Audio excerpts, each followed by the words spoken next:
Cationic molecular ions and anionic molecular ions में आ जाता है O2 नेगेटिव मॉलिक्यूल अपना एक इलेक्ट्रॉन लूज कर देगा।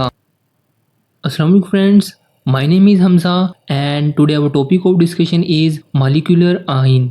First of all, molecular ion की डेफिनेशन करने से पहले हम ये देखते हैं कि मॉलिक्यूल और आयन्स क्या होते हैं। जैसा कि हमें पता है, जब दो या दो से ज़्यादा एटम्स आपस में केमिकल बॉन्ड के थ्रू जुड़ते हैं तो मॉलिक्यूल बनता है। For example H2O। इसी तरह नेक्स्ट डेफिनेशन है आयन।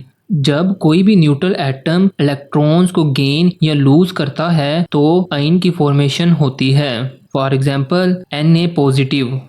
चलिए अब मॉलिक्यूलर आयन की डेफिनेशन देखते हैं। व्हेन अ मॉलिक्यूल गेन्स और loses electron the resulting species is called molecular ion.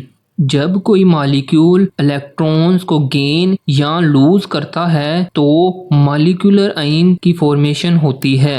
चलिए अब मॉलिक्यूलर आयन की टाइप्स की बात करते हैं। टाइप्स के लिहाज से मॉलिक्यूलर आयन को दो कैटेगरीज में डिवाइड किया गया है, cationic molecular ions and anionic molecular ions.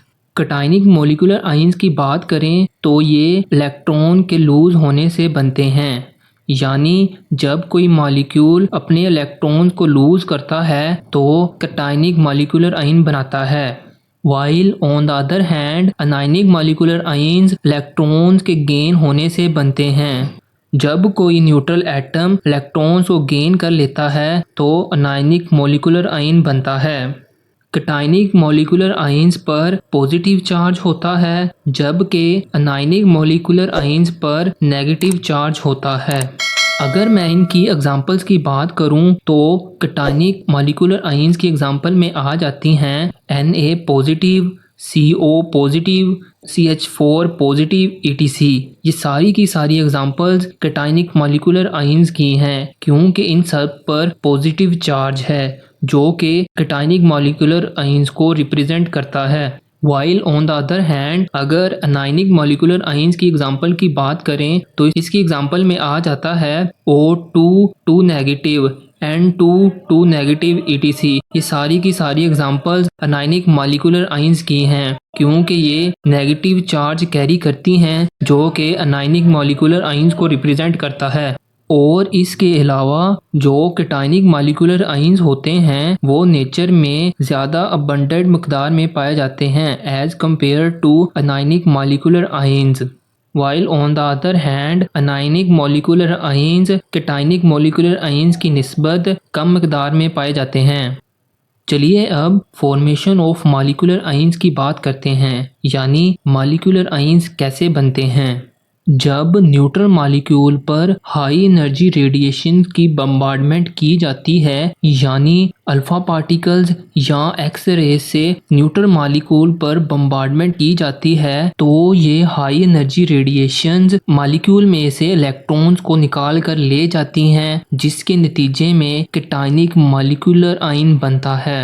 For example मेरे पास एक मीथेन का मॉलिक्यूल है, इसे कहते हैं CH4।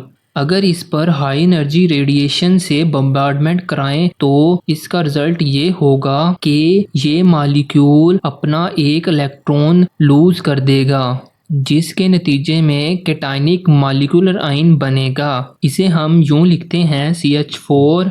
इसमें से एक इलेक्ट्रॉन को अगर रिमूव कर देंगे तो इसे लिखेंगे CH4 नेगेटिव प्लस 1 इलेक्ट्रॉन।